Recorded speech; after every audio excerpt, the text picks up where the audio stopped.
Why'd you do it? I didn't, since you asked. You gonna sit right here. I wouldn't be in your shoes if the sweet Lord Jesus come down and asked me himself. Let them scrub this place for a while. And tear down those cages in the cafeteria. You treat them like animals, that's exactly how they'll behave. Anybody can lose one fight. Anybody can lose one, son. You'll come back from this, you'll be champion of the world. I'll help you this one time, but consider this my resignation. As long as this machine is at Wayne Enterprises. I am the master of my fate. I am the captain of my soul. I was in this horrendous car accident 4 years ago.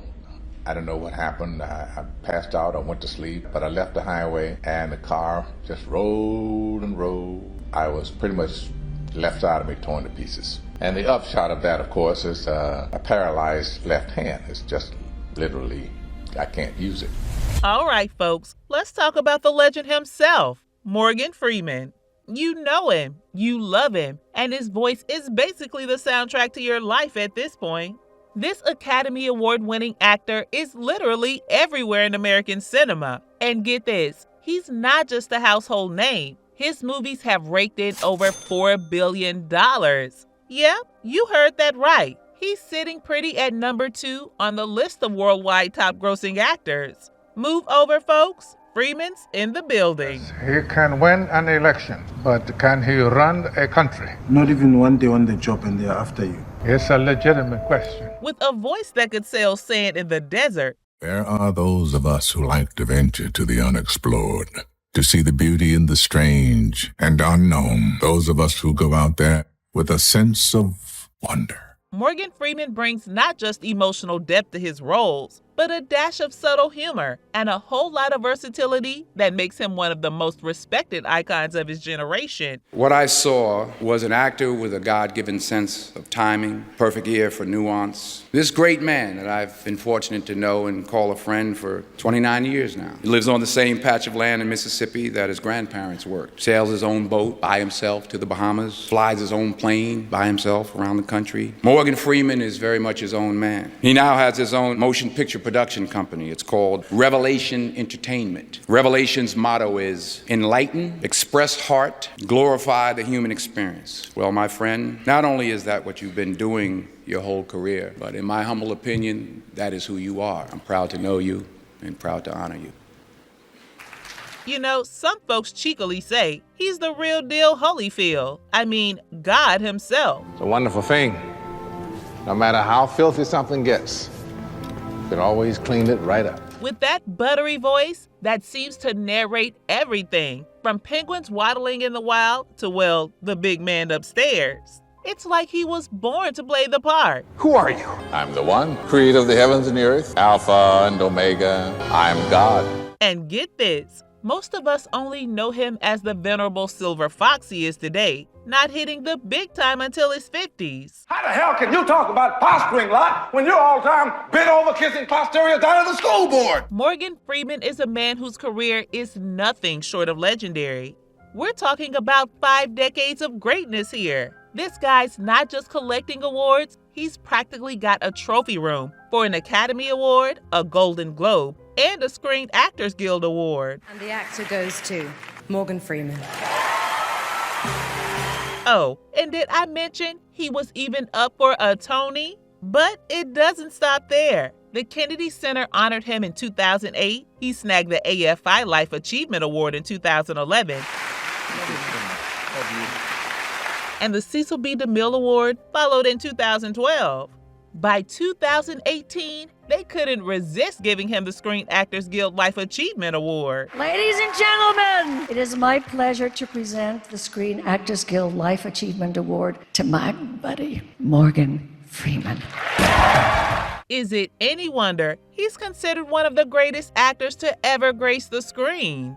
Morgan's got that voice that just makes Hollywood swoon every time they need an old wise sage or that grizzled detective with a heart of gold. This was found behind the same refrigerator, written in Greece. There are 7 deadly sins, Captain. Greed, sloth, wrath, pride, lust, and envy. 7. You can expect 5 more of these. And let's be real, the man's film list has its share of quick cash grabs. But we forgive him every time because come on, who doesn't love Morgan Freeman? Even with a sprinkle of controversy here and there, he still stands as our favorite cinematic deity. Black History Month you find ridiculous. Why? You're going to relegate my history to a month? Oh, come on. What do you do with yours? Which month is White History Month? Well, come on, tell me. Well, I'm Jewish. Born on June 1st, 1937 in Memphis, Tennessee, Morgan kicked off his career after a stint in the U.S. Air Force and some Broadway dazzle. He even lit up the kiddie screen on the Electric Company back in the 70s. Okay, brothers and sisters and misses and misters, here's your daddy-o with the sounds to go. No shucking, no jive, and I'm telling you, your music's arriving. Can you imagine? From Easy Reader to DJ Mel Mounds and even Count Dracula. I'm Vincent, the vegetable vampire. Talk about range. After ditching the small screen, he landed his first big movie gig in Brubaker, 1980. Un poco de respeto. Todo lo que pido es un poco de respeto al volver a casa. But it wasn't until 1987 that he really turned heads as a stylish pimp in Street Smart, which snagged him his first Oscar nod. Who you think you patronizing now? She might take that shit, man. I don't have to go to Harvard to know what you're doing. You know what I'm trying to say to you, man? Do ya?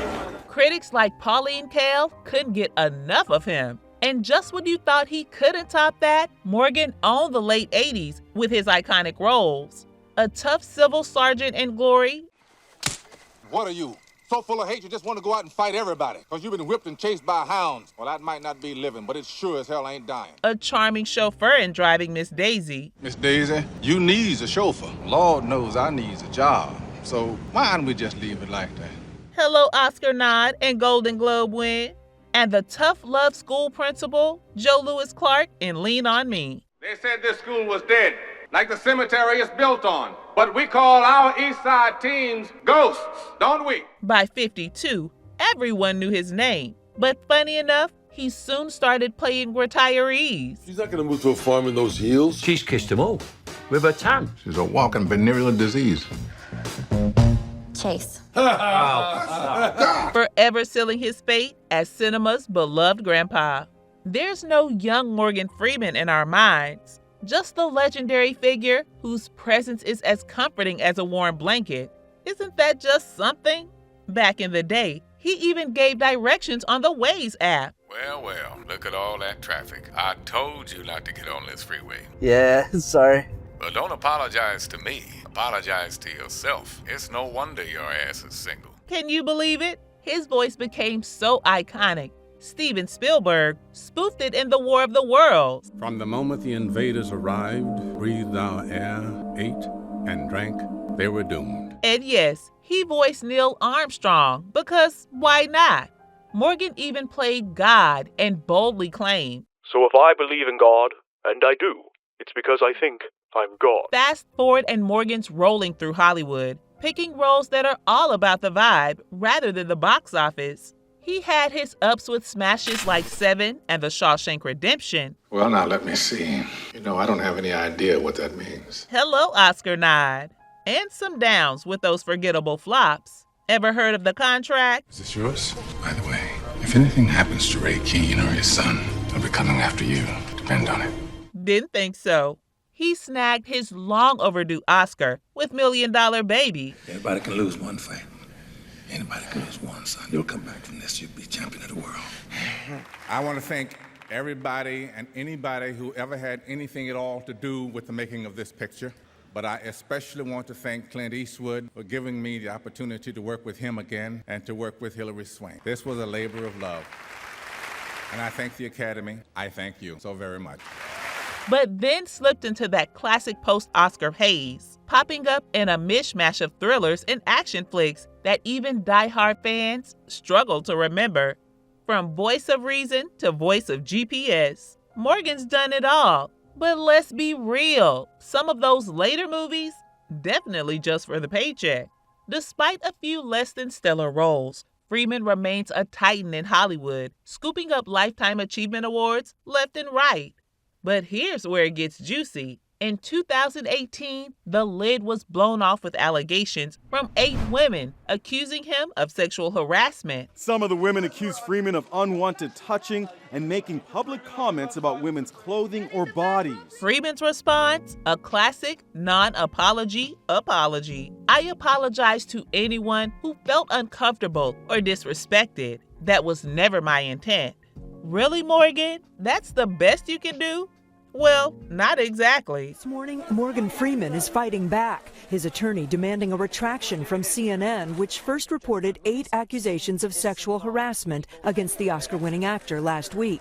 We have zero confidence in CNN's reporting to believe that any of this happened. The plot thickens with the tragic murder of his step-granddaughter, Adina Hines, in 2015. Adina Hines, Morgan Freeman's beloved granddaughter, often walked the red carpet at his side. She even told Inside Edition how good he looked. Fashionable guy, he doesn't have to worry about it. But that smile was dimmed forever, cops say, by her live-in boyfriend who stabbed her to death. Whispers swirled about an inappropriate relationship between her and Freeman, with some outlandish rumors claiming they were even planning to get married. And when the killer's family pointed fingers at Freeman for playing a part in the scandal, Hollywood's gossip mills went into overdrive. Yet, like a cat with 9 lives, Freeman brushes off the scandals and marches on. At 86, he's not just kicking back in a rocking chair. He's smashing it with roles in films like A Good Person. Hey! Man, what the hell was that? And the Taylor Sheridan series, Special Ops, Lioness. It takes local police an hour to get their shit together with a live shooter in a fucking school. Just when you think he's out, he pulls you back in with that iconic voice and undeniable charm. In 2005, Freeman dropped Jaws when he boldly criticized Black History Month. He didn't hold back, saying, Black History Month you find ridiculous. Why? You're going to relegate my history to a month? Oh, come on. What do you do with yours? Which month is White History Month? No, come on, tell me. I'm Jewish. Okay, which month is Jewish History Month? There isn't one. Oh, why not? Do you want one? No. I don't either. I don't want a Black History Month. Black history is American history. Yeah, he really said that. But it didn't stop there. Freeman claimed that the only way to end racism was to stop talking about it altogether. How are we going to get rid of racism until... Stop talking about it. In this iconic interview with Mike Wallace on 60 Minutes, Freeman dropped another bomb, declaring, I'm going to stop calling you a white man, and I'm going to ask you to stop calling me a black man. I know you as Mike Wallace. You know me as Morgan Freeman. Woo! Talk about controversy. And if you thought that was it, Freeman wasn't done stirring the pot. He jumped into political waters, backing the push to change Mississippi's state flag, which at the time still had the Confederate battle flag waving in the wind. Mississippi Roots has given the state's new flag even more recognition. Academy Award-winning actor Morgan Freeman tweeted, proud to call Mississippi my home, in support of Governor Tate Reeves signing the new In God We Trust flag into law. And on Piers Morgan tonight, Freeman added more fuel to the fire, straight up accusing the Tea Party movement of, you guessed it, racism. It just shows the weak, dark underside of America. We're supposed to be better than that. Oh, and don't get him started on the 2015 Baltimore Protest. Freeman was all in with the protesters, saying the unrest was far from terrorism. In his words, it was the police we should be worried about. His blunt question, why are so many people dying in police custody? And why are they all black? Why are all the cops killing them white? He didn't mince words, and he had everyone talking. It's August 3rd, 2008, and the iconic Morgan Freeman is cruising in his trusty 1997 Nissan Maxima. But in a wild turn of events, the ride flipped near Ruleville, Mississippi. Morgan and his passenger Damaris Meyer were so stuck in the wreckage that they had to be cut out with hydraulic tools. It was about 11:15, in between 11:15 and 11:30 p.m. I was watching television and heard a car begin to slide. As I looked up and out the window, what I did see was a vehicle sliding off the highway. And what I was able to see was the headlights of the vehicle as well as the taillights spinning over and over. It was bumper to bumper, and then I heard it hit the ground. Things took a serious turn when he was airlifted to the Med in Memphis, where doctors discovered his left shoulder, arm, and elbow were seriously damaged. 4 hours of surgery later, they managed to repair nerve damage, but it was no easy feat. Now here's where the drama really kicks off. His publicist says he'll make a full recovery, but Damaris Meyer wasn't buying it. She came for him with a negligence lawsuit, claiming alcohol was in the mix that night. While no booze was officially cited in the crash, Meyer wasn't backing down. We are here today to explain why Damaris Meyer has filed a lawsuit against Morgan Freeman and to provide an opportunity for her to tell the truth about her relationship with Mr. Freeman. On or before July 31st, 2008, Ms. Meyer was invited to attend a dinner at Bayou Bend Golf and Country Club between Sumner and Webb, Mississippi, at the invitation of William Luckett, an attorney, friend, and business partner of Mr. Freeman. The lawsuit settled quietly with all those juicy details locked behind closed doors.